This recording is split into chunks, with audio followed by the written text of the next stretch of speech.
ओम साई राम, जय साई राम।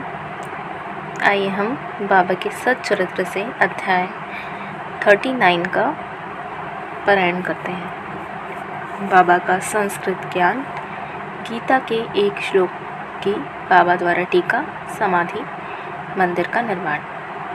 इस अध्याय में बाबा ने गीता के एक श्लोक का अर्थ समझाया है। कुछ लोगों की ऐसी धारणा थी कि बाबा को संस्कृत भाषा का ज्ञान न था और नाना साहेब को भी उनके प्रति ऐसी ही धारणा थी। इसका खंडन हेमाड़ पंत ने मूल मराठी ग्रंथ के 50वें अध्याय में किया है। दोनों अध्यायों का विषय एक सा होने के कारण वे यहाँ सम्मिलित रूप में दिए जाते हैं। प्रस्तावना: शिरडी के सौभाग्य का वर्णन कौन कर सकता है। श्री द्वारिका माई भी धन्य है, जहाँ श्री साईं ने आकर निवास किया और वही समाधिस्थ हुए।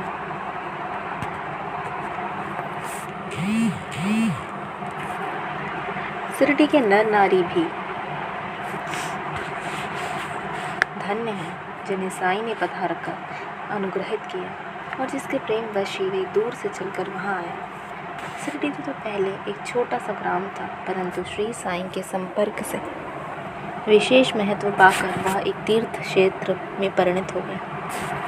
शिरडी की नारियां भी परम भाग्यशाली हैं, जिनका उन पर असीम और अडिग विश्वास प्रशंसा से परे है।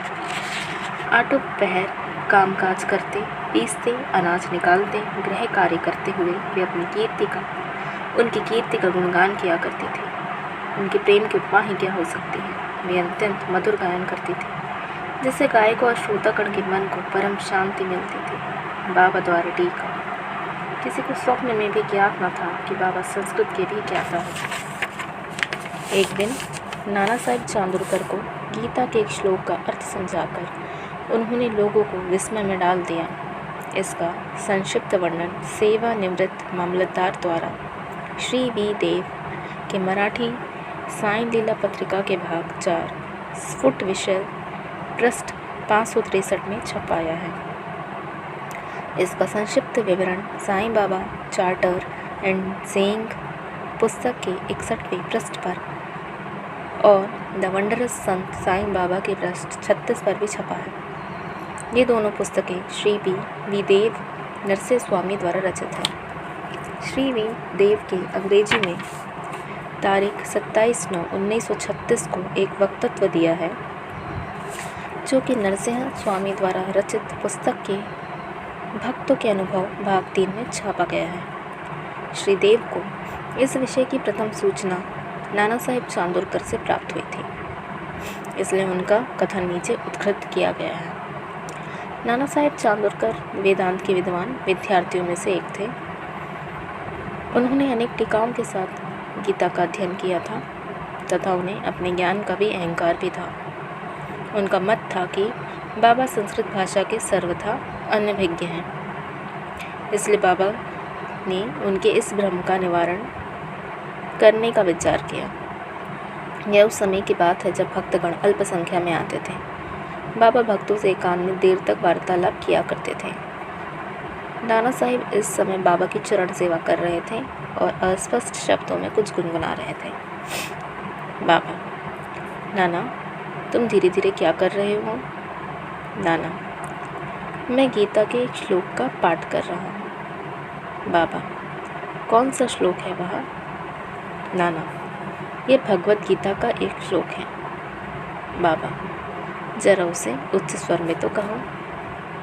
तब नाना भगवत गीता के 4थे अध्याय का 34वां श्लोक कहने लगे: तद्धिति प्राणिपातेन परिप्रश्नेन सेव्या उपदेशयन्ति ते ज्ञानम ज्ञानिनस्तत्व दर्शनम। बाबा: नाना, क्या तुम्हें इसका अर्थ विदित है। नाना: जी महाराज। बाबा: यदि विदित है तो मुझे भी सुनाओ।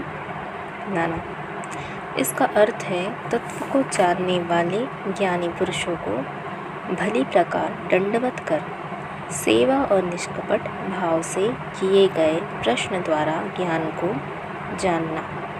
वे ज्ञानी जिन्हें सद्वस्तु ब्रह्म की प्राप्ति हो चुकी है, तुझे ज्ञान का उपदेश देंगे। बाबा, नाना, मैं इस प्रकार का संकुल भावार्थ नहीं चाहता।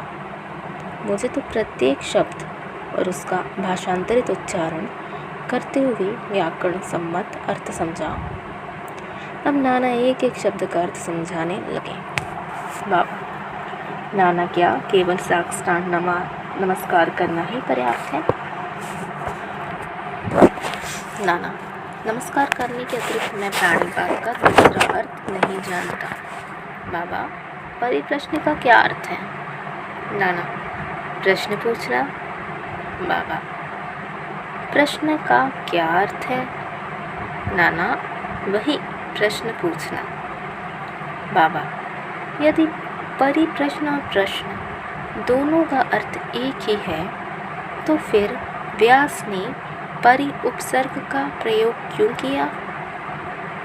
नाना, मुझे तो परिप्रश्न का अन्य कोई अर्थ विदित नहीं है। बाबा, सेवा, यह किस प्रकार की सेवा से आशय है? नाना, वही जो हम लोग सदा आपकी करते रहते हैं। बाबा, क्या यह सेवा पर्याप्त है? नाना, और इससे अधिक सेवा का कोई विशिष्ट अर्थ मुझे ज्ञात नहीं है। बाबा, दूसरी पंक्ति के उपदेशयन्ति ते ज्ञानम में क्या तुम ज्ञान शब्द के स्थान पर दूसरे शब्द का प्रयोग कर इसका अर्थ कह सकते हो? नाना, जी हाँ। बाबा, कौन सा शब्द? नाना, अज्ञानम। बाबा, ज्ञान के बजाय उस शब्द को जोड़कर क्या श्लोक का अर्थ निकलता है? नाना, जी नहीं, शांकर भाष्य में इस प्रकार की कोई व्याख्या नहीं है। बाबा, नहीं है तो क्या हुआ? यदि अज्ञान शब्द के प्रयोग से कोई उत्तम अर्थ निकल सकता है तो उसमें क्या आपत्ति है? नाना, मैं नहीं जानता कि उसमें अज्ञान शब्द का किस प्रकार प्रयोग होगा। बाबा, कृष्ण ने अर्जुन को क्यों ज्ञानियों तथा तत्वदर्शियों को नमस्कार करने, उनसे प्रश्न पूछने और सेवा करने का उपदेश किया था? क्या स्वयं कृष्ण तत्वदर्शी नहीं थे? वस्तुतः स्वयं ज्ञान के स्वरूप। नाना, जी हाँ, वे ज्ञानावतार थे, परंतु मुझे यह समझ में नहीं आता कि उन्होंने अर्जुन से अन्य ज्ञानियों के लिए क्यों कहा। बाबा, अब तुम्हारी समझ में नहीं आया? नाना, हतभ्रम हो गया, उनका घमंड चूर हो गया। तब बाबा ने स्वयं इस प्रकार अर्थ समझाने लगे। ज्ञानियों को केवल साष्टांग नमस्कार करना पर्याप्त नहीं है। हमें सद्गुरु के प्रति अनन्य भाव से शरणागत होना चाहिए। केवल प्रश्न पूछना पर्याप्त नहीं। किसी कुप्रवृत्ति या पाखंड या वाक्य जाल में फंसाने या कोई त्रुटि निकालने की भावना से प्रेरित होकर प्रश्न नहीं करना चाहिए, वरन प्रश्न उत्सुकतापूर्वक केवल मोक्ष या आध्यात्मिक पथ पर उन्नति प्राप्ति करने की भावना से ही प्रेरित होकर करना चाहिए। मैं तो सेवा करने या अस्वीकार करने में पूर्ण विश्वास व स्वतंत्र हूँ। जो ऐसी भावना से करता है वह सेवा नहीं कही जा सकती। उसे अनुभव करना चाहिए कि मुझे अपने शरीर पर कोई अधिकार नहीं है। इस शरीर पर तो गुरु का ही अधिकार है और केवल उनकी सेवा के ही निमित्त वह विद्यमान है। इस प्रकार आचरण करने से तुम्हें सद्गुरु द्वारा ज्ञान की प्राप्ति हो जाएगी, जैसे कि पूर्व श्लोक में बताया गया है। नाना को अब यह समझ में नहीं आ सका कि गुरु किस प्रकार के अज्ञान की शिक्षा देते हैं, पर ज्ञान का उपदेश कैसा है, अर्थात भविष्य में प्राप्त होने वाली आत्म अनुभूति की शिक्षा। अज्ञान का नाश करना ज्ञान है। गीता के श्लोक 1936 पर ज्ञानेश्वरी भाष्य की ओवी 1936 में इस प्रकार 1396 में इस प्रकार वर्णन है। हे अर्जुन, यदि तुम्हारी निद्रा और स्वप्न भंग हो तब तुम स्वयं हो। वह इसी प्रकार गीता के अध्याय 5 से 16 के आगे टीका में लिखा है, क्या ज्ञान में अज्ञान नष्ट करने के अतिरिक्त कोई और भेद भी है? अंधकार नष्ट करने का अर्थ प्रकाश है। जब हम द्वैत नष्ट करने की चर्चा करते हैं तो हम अद्वैत की बात करते हैं। जब हम अंधकार नष्ट करने की बात करते हैं अर्थात हम प्रकाश की बात करते हैं। यदि हम अद्वैत की स्थिति का अनुभव करना चाहते हैं तो हमें द्वैत की भावना नष्ट करनी चाहिए। ये अद्वैत स्थिति प्राप्त होने का लक्षण है। द्वैत में रहकर अद्वैत की चर्चा कौन कर सकता है? जब तक वैसी स्थिति प्राप्त न हो तब क्या उसका कोई अनुभव कर सकता है? शिष्य श्री सद्गुरु के समान ही ज्ञान की मूर्ति है। उन दोनों में केवल अवस्था, उच्च अनुभूति, अद्भुत अलौकिक सत्य, अद्वितीय योग्यता और ऐश्वर्य योग में भिन्नता होती है। सद्गुण निर्गुण निराकार की सच्चिदानंद है। वस्तुतः वे केवल मनुष्य जाति और विश्व के कल्याण के निमित्त स्वेच्छापूर्वक मानव शरीर धारण करते हैं, परंतु नर देह धारण करने का भी उनकी सत्ता की अनंतता में कोई बाधा उपस्थित नहीं होती। उनकी आत्मोपलब्धि, लाभ, दैविक शक्ति और ज्ञान सदा एक से रहते हैं। शिष्य का तो यथार्थ में वही स्वरूप है, परंतु अगणित जन्मों के कारण उसे अज्ञान उत्पन्न हो जाता है और उसी के वशीभूत होकर उसे भ्रम हो जाता है तथा अपने शुद्ध चैतन्य स्वरूप की विस्मृति हो जाती है। गीता का अध्याय 5 देखो। अज्ञानेन व्रतम ज्ञाने मुहन्ति जन्मतः। जैसा कि वहाँ बतलाया गया है, उसे भ्रम हो जाता है कि मैं जीव हूँ, एक प्राणी हूँ, दुर्बल और असहाय हूँ। गुरु इस अज्ञान रूपी जड़ को काट कर फेंक देता है और इसलिए उस उपदेश करना पड़ता है। ऐसे शिष्य को जो जन्म जन्मांतरों से धारणा करता आया है कि मैं तो जीव, दुर्बल और असहाय हूँ, गुरु सैकड़ों जन्मों तक ऐसी शिक्षा देते हैं कि तुम ही ईश्वर हो, सर्वशक्तिमान और समर्थ हो। तब कहीं जाकर उसे किंचित मात्र भास होता है कि यथार्थ में मैं ही ईश्वर हूँ। सतत भ्रम में रहने के कारण ही उसे ऐसा भास होता है कि मैं शरीर हूँ, एक जीव हूँ तथा ईश्वर और इस विश्व में मुझसे एक भिन्न वस्तु है। यह तो केवल एक भ्रम मात्र है जो अनेक जन्म धारण करने के कारण उत्पन्न हो गया है। कर्मानुसार प्रत्येक प्राणी की सुख दुख की प्राप्ति होती है। इस भ्रम, इस त्रुटि और इस अज्ञान की जड़ को नष्ट करने के लिए हमें स्वयं अपने से प्रश्न करना चाहिए, यह अज्ञान कैसे पैदा हो गया, वह अज्ञान कहाँ है, और इस त्रुटि का दिग्दर्शन कराने को उपदेश कहते हैं। अज्ञान के नीचे लिखे उदाहरण: मैं एक जीव प्राणी हूँ, शरीर ही आत्मा है, मैं शरीर हूँ। ईश्वर, विश्व और जीव जन भिन्न भिन्न तत्व हैं। मैं ईश्वर नहीं हूँ, शरीर आत्मा नहीं है। इसका बोध ना होना, इसका ज्ञान ना होना कि ईश्वर, विश्व और जीव एक ही है, जब तक इन त्रुटियों का उसे दिग्दर्शन नहीं कराया जाता, तब तक शिष्य को यह कभी अनुभव नहीं हो सकता कि ईश्वर और जीव और शरीर क्या है, उसमें क्या अन्योन्याश्रित संबंध है तथा वे परस्पर भिन्न हैं या भिन्न हैं अथवा एक ही हैं। इस प्रकार की शिक्षा देना और भ्रम को दूर करना ही अज्ञान का ज्ञान उपदेश कहलाता है। अब प्रश्न है कि जीव को स्वयं ज्ञान मूर्ति है, उसे ज्ञान की क्या आवश्यकता है? उपदेश का हेतु तो उसकी त्रुटि को उसकी दृष्टि में लाकर अज्ञान को नष्ट करना है। बाबा ने आगे कहा, प्राणीपात का अर्थ है शरणागति। शरणागत होना चाहिए तन मन धन से, अर्थात अन्य भाव से। कृष्ण अन्य ज्ञानियों की ओर क्यों संकेत करते हैं? सत्य भक्त के लिए तो प्रत्येक तत्व वासुदेव। भगवद गीता के अध्याय 7 से 19 अर्थात कोई भी गुरु अपने भक्त के लिए कृष्ण है और गुरु शिष्य के वासुदेव मानता है। कृष्ण इन दोनों को अपने प्राण और आत्मा।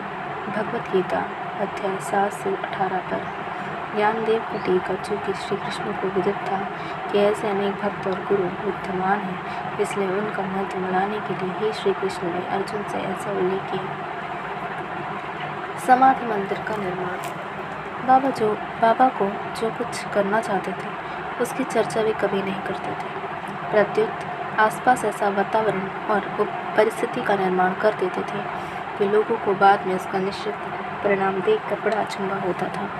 समाधि मंदिर इस विषय का उदाहरण है। नागपुर के प्रसिद्ध लक्षाधिपति श्रीमान बूटी साहिब बूटी कुटुंब शिरडी में रहते थे। एक बार उन्हें विचार आया कि शिरडी में स्वयं का एक वाड़ा होना चाहिए।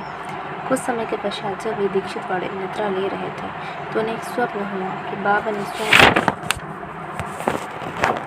स्वयं आकर उनसे कहा, तुम अपना एक वाड़ा बनाओ और एक मंदिर बनाओ। श्यामा भी वहीं शयन कर रहा था। उसे भी ठीक वैसा ही स्वप्न देखा। बापू साहब जब उठे तो उन्होंने श्यामा को रुदन करते देखकर उनसे रोने का कारण पूछा। तब श्यामा ने कहने लगे, अभी अभी मुझे स्वप्न आया है कि बाबा मेरे बिल्कुल समीप आए और स्पष्ट शब्दों में कहने लगे, मंदिर के साथ वाड़ा बनवाओ, मैं समस्त भक्तों की इच्छाएं पूर्ण करूंगा। बाबा के मधुर और प्रेमपूर्ण शब्द सुनकर मेरा प्रेम उमड़ पड़ा और गला रुंध गया। मेरी आंखों से अश्रुओं की धारा बहने लगी, इसलिए मैं जोर से रोने लगा। बापू साहेब बूटी को आश्चर्य हुआ कि दोनों के स्वप्न एक से हैं। ढणाने तो वे थे ही। उन्होंने वाड़ा निर्माण करने का निश्चय कर लिया और श्यामा के साथ बैठकर एक नक्शा किया। काका साहेब दीक्षित ने भी उसे स्वीकृत किया और जब नक्शा बाबा के समक्ष प्रस्तुत किया गया तो उन्होंने तुरंत स्वीकृति दे दी। तब निर्माण कार्य प्रारंभ कर दिया गया और श्यामा देखरेख में नीचे मंजिल तहखाना और कुआं बनकर तैयार हो गया। बाबा वे लेंडी को आते जाते समय परामर्श दे दिया करते थे। आगे यह कार्य बापू साहब जोग को सौंप दिया गया। जब कार्य चल रहा था उसी समय बापू साहब जोग को एक विचार आया, कुछ खुला स्थान भी अवश्य होना चाहिए जिसके बीचों बीच मुरलीधर की मूर्ति की स्थापना की जाए। उन्होंने अपना विचार श्यामा को प्रकट किया। तब बाबा ने अनुमति प्राप्त करने को कहा। जब बाबा वाड़े के पास जा रहे थे तब श्यामा ने बाबा से प्रश्न कर दिया। श्यामा का प्रश्न सुनकर बाबा ने स्वीकृति देते हुए कहा, जब मंदिर का कार्य पूर्ण हो जाएगा तब मैं स्वयं वहाँ निवास करूँगा। और वाड़े के एक और दृष्टिपात करते हुए कहा, जब वाड़ा पूर्ण बन जाएगा तब हम सब लोग उसका उपभोग करेंगे, वहीं रहेंगे, घूमेंगे फिरेंगे और एक दूसरे के हृदय से लगाएंगे तथा आनंदपूर्वक विचरेंगे। जब श्यामा ने बाबा से पूछा कि क्या यह मूर्ति के मध्य कक्ष की नींव का कार्य आरंभ का शुभ मुहूर्त है, तब उन्होंने स्वीकारात्मक उत्तर दे दिया। तभी श्यामा ने एक नारियल लाकर तोड़ा और कार्य प्रारंभ कर दिया। ठीक समय में सब कार्य पूर्ण हो गया और मुरलीधर की सुंदर मूर्ति बनवाने का प्रबंध किया गया। अब उसका निर्माण कार्य प्रारंभ भी नहीं हो पाया था, एक नवीन घटना घटित हो गई। बाबा की स्थिति चिंताजनित हो गई और सब निराश हो गए। उन्होंने सोचा कि यदि बाबा चले गए तो वाड़ा उनके पवित्र चरण स्पर्श से वंचित रह जाएगा और मेरा सब लगभग 1 लाख रुपया व्यर्थ हो जाएगा। परंतु अंतिम समय बाबा के श्री मुख से निकले हुए वचन ने मुझे वाड़े में ही रखना, केवल बूटी साहिब को ही सांत्वना नहीं पहुँचा वरन अन्य लोगों को भी शांति प्रदान की। कुछ समय के पश्चात बाबा का पवित्र शरीर मुरलीधर की मूर्ति के स्थान पर रख दिया गया। बाबा स्वयं मुरलीधर बन गए और वाड़ा समाधि साईं बाबा का समाधि मंदिर। उनकी अगाध लीलाओं की था कोई न पा सका। श्री बूटी साहिब बूटी धन्य है जिनके वाड़े में बाबा का दिव्य और पवित्र पार्थिव शरीर अब विश्राम कर रहा है। श्री सद्गुरु साईनाथ अर्पणमस्तु। शुभम भवतु। ओम साई राम। जय साई राम।